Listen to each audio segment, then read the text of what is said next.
Alex Simpson, R.N., stepped from the platform at Newton Abbot into a first-class compartment of the Plymouth Express. A porter followed him with a heavy suitcase. He was about to swing it up to the rack, but the young sailor stopped him. "No, leave it on the seat. I'll put it up later. Here you are." "Thank you, sir." The porter, generously tipped, withdrew. Doors banged, a stentorian voice shouted, "Plymouth only. Change for Torquay. Plymouth next stop." Then a whistle blew, and the train drew slowly out of the station. Lieutenant Simpson had the carriage to himself. The December air was chilly, and he pulled up the window. Then he sniffed vaguely, and frowned. What a smell there was! Reminded him of that time in hospital, and the operation on his leg. Yes, chloroform, that was it. He let the window down again, changing his seat to one with its back to the engine. He pulled a pipe out of his pocket and lit it. For a little time he sat inactive, looking out into the night and smoking. At last he roused himself, and opening the suitcase, took out some papers and magazines, then closed the suitcase again and endeavored to shove it under the opposite seat, without success. Some hidden obstacle resisted it. He shoved it harder with rising impatience, but it still stuck out halfway into the carriage. "Why the devil won't it go in?" he muttered, and hauling it out completely, he stooped down and peered under the seat. A moment later a cry rang out into the night, and the great train came to an unwilling halt in obedience to the imperative jerking of the communication cord. "Mon ami," said Poirot. "You have, I know, been deeply interested in this mystery of the Plymouth Express. Read this." I picked up the note he flicked across the table to me. It was brief and to the point. "Dear Sir, I shall be obliged if you will call upon me at your earliest convenience. Yours faithfully, Ebenezer Halliday." The connection was not clear to my mind, and I looked inquiringly at Poirot. For answer he took up the newspaper and read aloud. "A sensational discovery was made last night. A young naval officer returning to Plymouth found under the seat of his compartment the body of a woman, stabbed through the heart.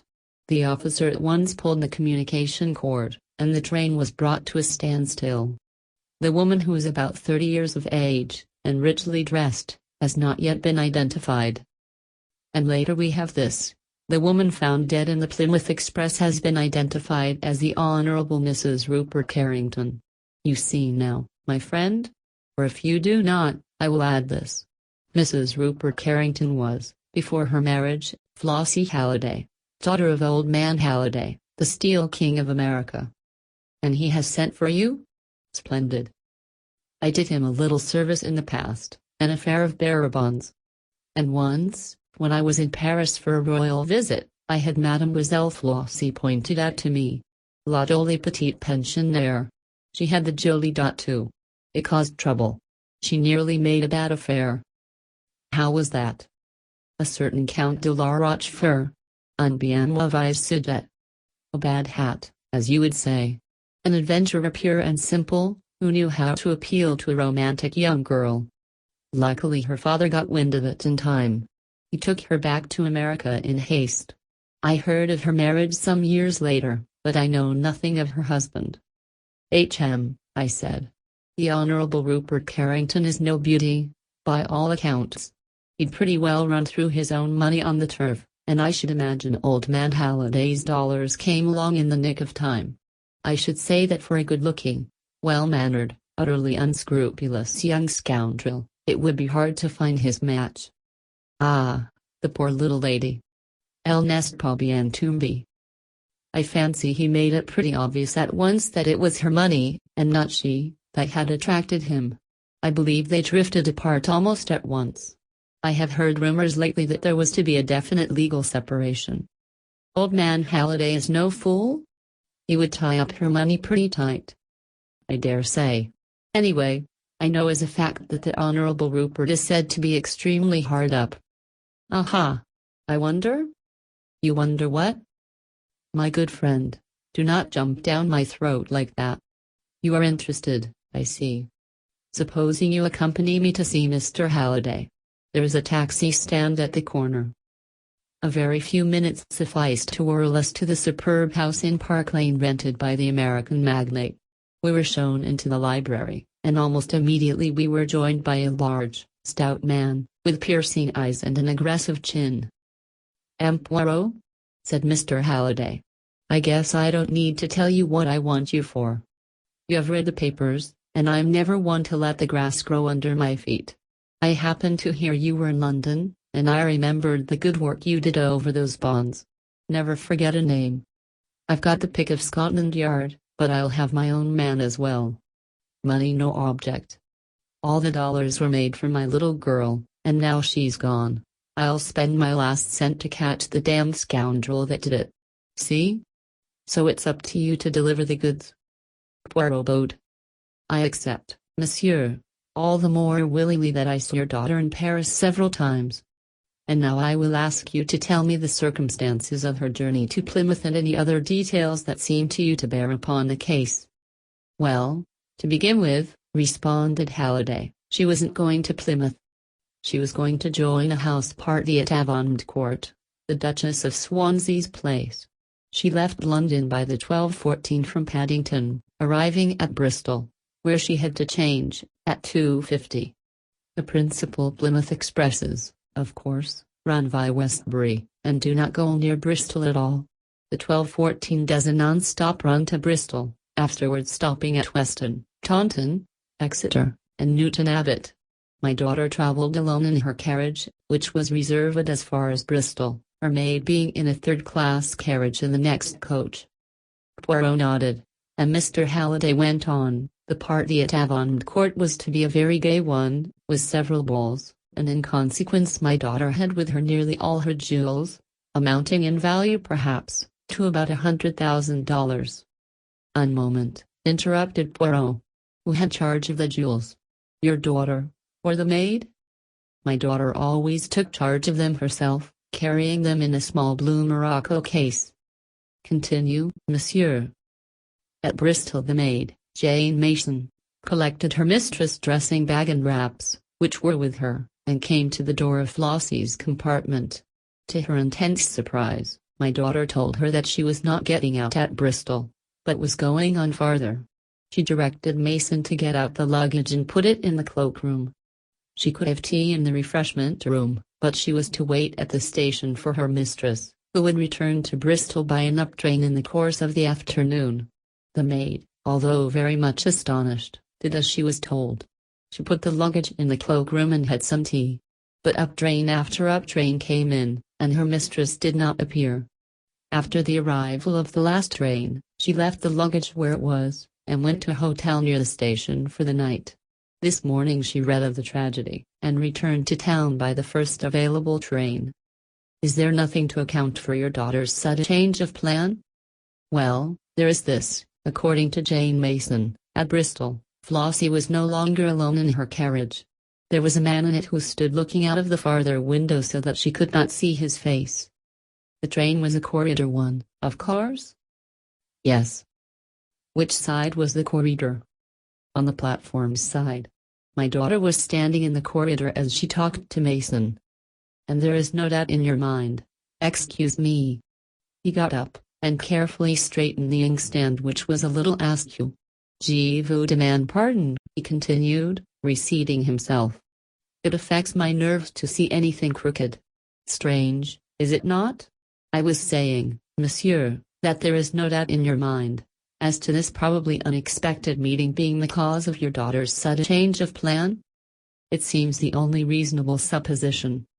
You have no idea as to who the gentleman in question might be?" The millionaire hesitated for a moment, and then replied, "No, I do not know at all." "Now, as to the discovery of the body?" "It was discovered by a young naval officer who at once gave the alarm. There was a doctor on the train. He examined the body. She had been first chloroformed, and then stabbed. He gave it as his opinion that she had been dead about 4 hours, so it must have been done not long after leaving Bristol. Probably between there and Weston, possibly between Weston and Taunton." "And the jewel case?" "The jewel case, Poirot, was missing. One thing more, monsieur. Your daughter's fortune, to whom does it pass at her death? Flossie made a will soon after her marriage, leaving everything to her husband. He hesitated for a minute, and then went on. I may as well tell you, Monsieur Poirot, that I regard my son-in-law as an unprincipled scoundrel, and that, by my advice, my daughter was on the eve of freeing herself from him by legal means, no difficult matter.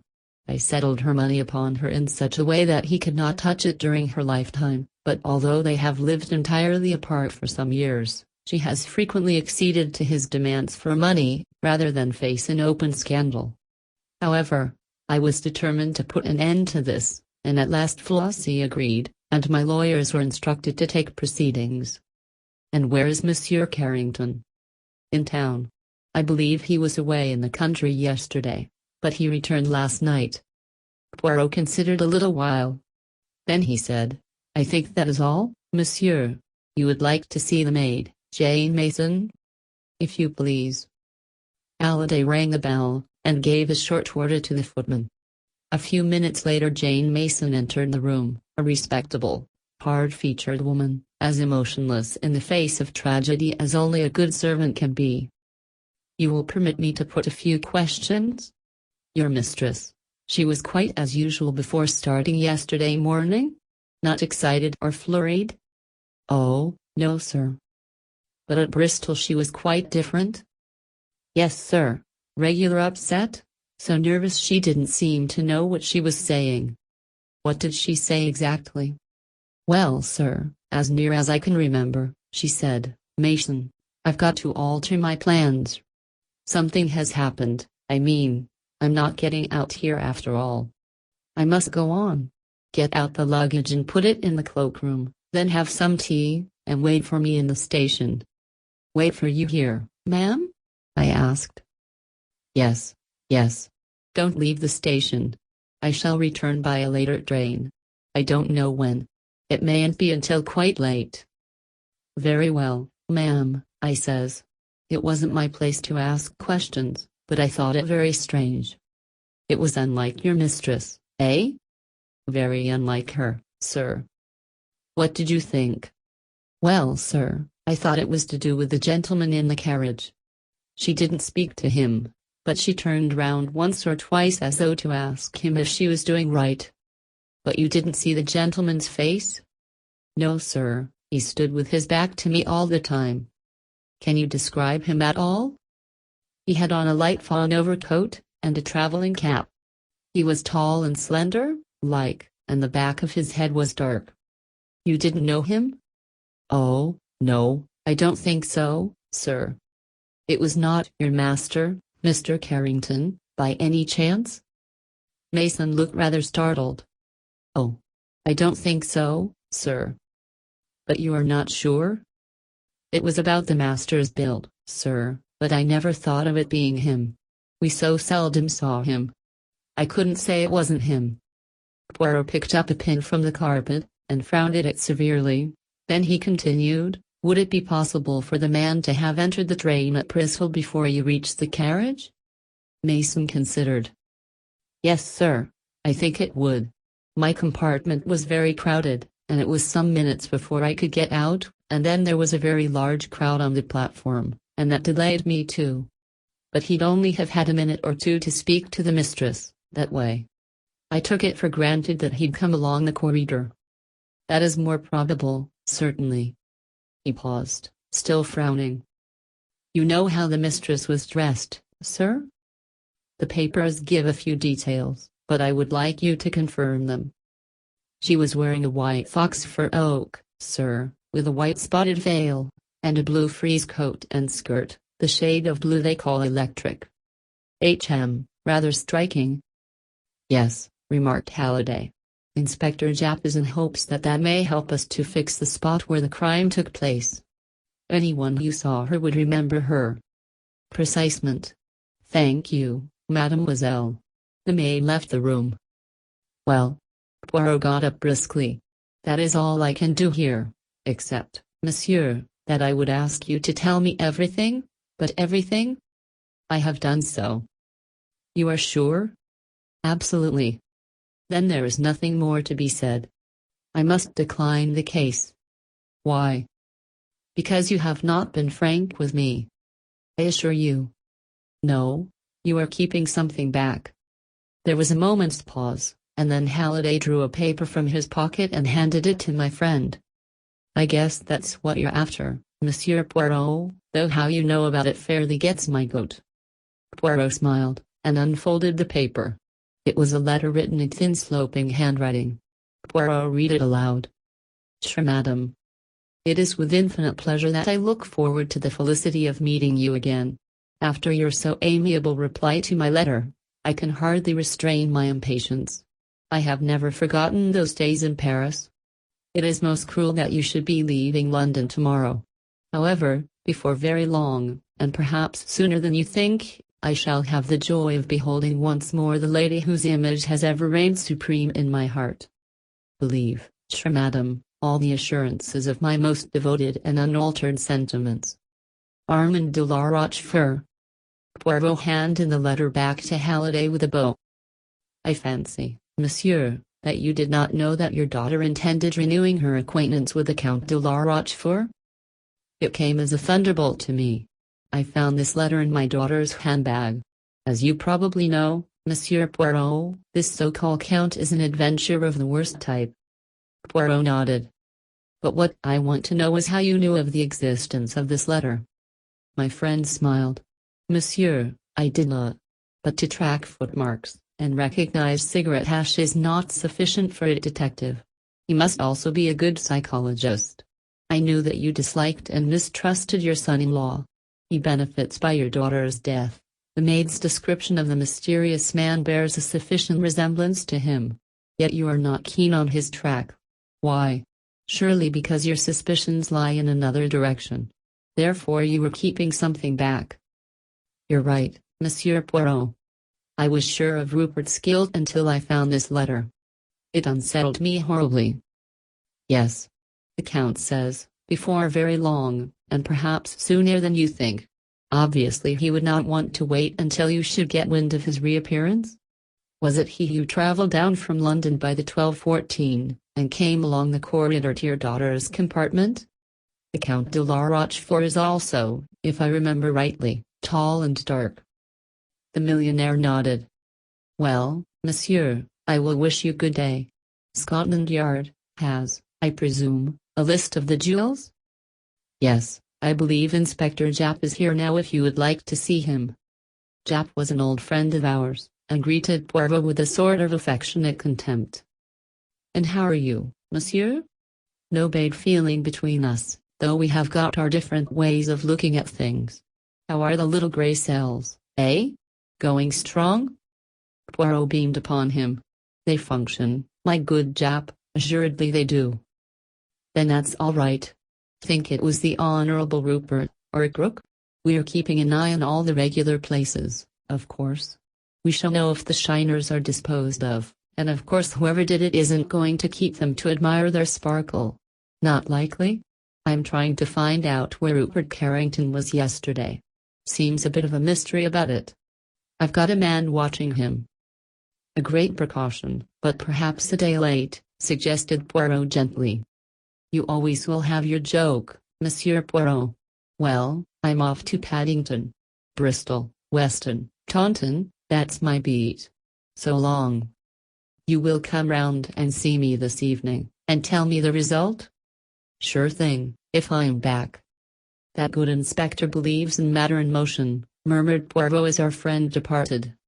He travels, he measures footprints, he collects mud and cigarette ash. He is extremely busy. He is zealous beyond words. And if I mentioned psychology to him, do you know what he would do, my friend? He would smile. He would say to himself, poor old Poirot. He ages. He grows senile. Japp is a younger generation knocking on the door. And ma foi. They are so busy knocking that they do not notice that the door is open. And what are you going to do?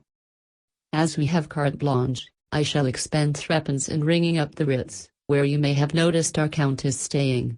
After that, as my feet are a little damp, and I have sneezed twice, I shall return to my rooms and make myself a tea and over the spirit lamp. I did not see Poirot again until the following morning. I found him placidly finishing his breakfast. "Well?" I inquired eagerly. "What has happened?" "Nothing." "But Jap?" "I have not seen him."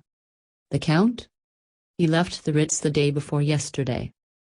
"The day of the murder?" "Yes." "Then that settles it. Rupert Carrington is cleared." "Because the Count de la Rochefort has left the Ritz? You go too fast, my friend. Anyway, he must be followed, arrested. But what could be his motive? $100,000 worth of jewelry is a very good motive for anyone. No, the question to my mind is, why kill her? Why not simply steal the jewels?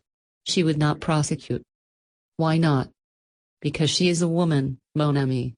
She once loved this man. Therefore she would suffer her loss in silence. And the Count, who is an extremely good psychologist where women are concerned, hence his successes, would know that perfectly well. On the other hand, if Rupert Carrington killed her, why take the jewels, which would incriminate him fatally? As a blind. Perhaps you are right, my friend. Ah, here is Jap. I recognize his knock. The inspector was beaming good-humoredly. "Morning, Poirot. Only just got back. I've done some good work." "And you?" "Me, I have arranged my ideas," replied Poirot placidly. Jap laughed heartily. "Old chap's getting on in years," he observed beneath his breath to me. "That won't do for us young folk," he said aloud. "Quel dommage?" Poirot inquired. "Well, do you want to hear what I've done?"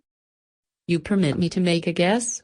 You have found the knife with which the crime was committed by the side of the line between Weston and Taunton, and you have interviewed the paper boy who spoke to Mrs. Carrington at Weston." Jap's jaw fell. "How on earth did you know? Don't tell me it was those almighty little grey cells of yours." "I am glad you admit for once that they are almighty. Tell me, did she give the paper boy a shilling for himself?" "No, it was half a crown." Jap recovered his temper and grinned. "Pretty extravagant, these rich Americans." "And in consequence the boy did not forget her?" "Not he. Half-crowns don't come his way every day.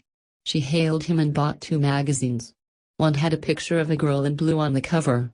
'That'll match me,' she said." "Oh." He remembered her perfectly. "Well, that was enough for me. By the doctor's evidence, the crime must have been committed before Taunton. I guessed they'd throw the knife away at once, and I walked down the line looking for it, and sure enough, there it was. I made inquiries at Taunton about our man, but of course it's a big station, and it wasn't likely they'd notice him. He probably got back to London by a later train." Poirot nodded. "Very likely. But I found another bit of news when I got back. They're passing the jewels, all right. That large emerald was pawned last night, by one of the regular lot." "Who do you think it was?" "I don't know, except that he was a short man." Jap stared. "Well, you're right there. He's short enough. It was Red Narky." "Who on earth is Red Narky?" I asked. "A particularly sharp jewel thief, sir. And not one to stick at murder. Usually works with a woman, Gracie Kidd, but she doesn't seem to be in it this time, unless she's got off to Holland with the rest of the swag." "You have arrested Narky?" "Sure thing. But mind you, it's the other man we want, the man who went down with Mrs. Carrington in the train. He was the one who planned the job, right enough. But Narky won't squeal on a pal." I noticed that Poirot's eyes had become very green. "I think," he said gently, "that I can find Narky's pal for you, all right. One of your little ideas, eh?" Jap eyed Poirot sharply. "Wonderful how you manage to deliver the goods sometimes, at your age and all. Devil's own luck, of course." Perhaps," murmured my friend. "Hastings, my hat. And the brush. So. My galoshes if it still rains. We must not undo the good work of that Thiessen. Au revoir, Jap." "Good luck to you, Poirot." Poirot hailed the first taxi we met, and directed the driver to Park Lane. When we drew up before Halliday's house, he skipped out nimbly, paid the driver and rang the bell. To the footman who opened the door he made a request in a low voice, and we were immediately taken upstairs. We went up to the top of the house, and were shown into a small neat bedroom. Poirot's eyes roved round the room and fastened themselves on a small black trunk. He knelt in front of it, scrutinized the labels on it, and took a small twist of wire from his pocket. "Ask Mr. Halliday if he will be so kind as to mount to me here," he said over his shoulder to the footman. It is suggested that the reader pause in his perusal of the story at this point, make his own solution of the mystery, and then see how close he comes to that of the author. The editors. The man departed, and Poirot gently coaxed the lock of the trunk with a practiced hand. In a few minutes the lock gave, and he raised the lid of the trunk. Swiftly he began rummaging among the clothes it contained, flinging them out on the floor. There was a heavy step on the stairs, and Halliday entered the room. "What in hell are you doing here?" he demanded, staring. "I was looking, monsieur, for this." Poirot withdrew from the trunk a coat and skirt of bright blue frieze, and a small toque of white fox fur. "What are you doing with my trunk?" I turned to see that the maid, Jane Mason, had just entered the room. "If you will just shut the door, Hastings." "Thank you." "Yes, and stand with your back against it. Now, Mr. Halliday, let me introduce you to Grace Kidd, otherwise Jane Mason, who will shortly rejoin her accomplice, Red Narky, under the kind escort of Jap." It was of the most simple. Poirot waved a deprecating hand, then helped himself to more caviar. It is not every day that one lunches with a millionaire. It was the maid's insistence on the clothes that her mistress was wearing that first struck me. Why was she so anxious that our attention should be directed to them? I reflected that we had only the maid's word for the mysterious man in the carriage at Bristol. As far as the doctor's evidence went, Mrs. Carrington might easily have been murdered before reaching Bristol. But if so, then the maid must be an accomplice. And if she were an accomplice, she would not wish this point to rest on her evidence alone. The clothes Mrs. Carrington was wearing were of a striking nature. A maid usually has a good deal of choice as to what her mistress shall wear. Now if, after Bristol, anyone saw a lady in a bright blue coat and skirt, and a fur oak, he will be quite ready to swear he has seen Mrs. Carrington. I began to reconstruct. The maid would provide herself with duplicate clothes. She and her accomplice chloroform and stab Mrs. Carrington between London and Bristol, probably taking advantage of a tunnel. Her body is rolled under the seat, the maid takes her place. At Weston she must make herself noticed. How? In all probability, a newspaper boy will be selected. She will ensure his remembering her by giving him a large tip. She also drew his attention to the color of her dress by a remark about one of the magazines. After leaving Weston, she throws the knife out of the window to mark the place where the crime presumably occurred, and changes her clothes, or buttons a long mackintosh over them. At Taunton she leaves the train and returns to Bristol as soon as possible, where her accomplice has duly left the luggage in the cloakroom. He hands over the ticket and himself returns to London. She waits on the platform, carrying out her role, goes to a hotel for the night and returns to town in the morning exactly as she said. When Jap returned from his expedition, he confirmed all my deductions. He also told me that a well-known crook was passing the jewels. I knew that whoever it was would be the exact opposite of the man Jane Mason described. When I heard that it was Red Narky, who always worked with Gracie Kidd, well, I knew just where to find her. And the Count? The more I thought of it, the more I was convinced that he had nothing to do with it. That gentleman is much too careful of his own skin to risk murder. It would be out of keeping with his character. "Well, Monsieur Poirot," said Halliday, "I owe you a big debt. And the check I write after lunch won't go near to settling it." Poirot smiled modestly, and murmured to me, "The good Jap. He shall get the official credit, all right, but though he has got his Gracie Kidd, I think that I, as the Americans say, have got his goat." Transcript.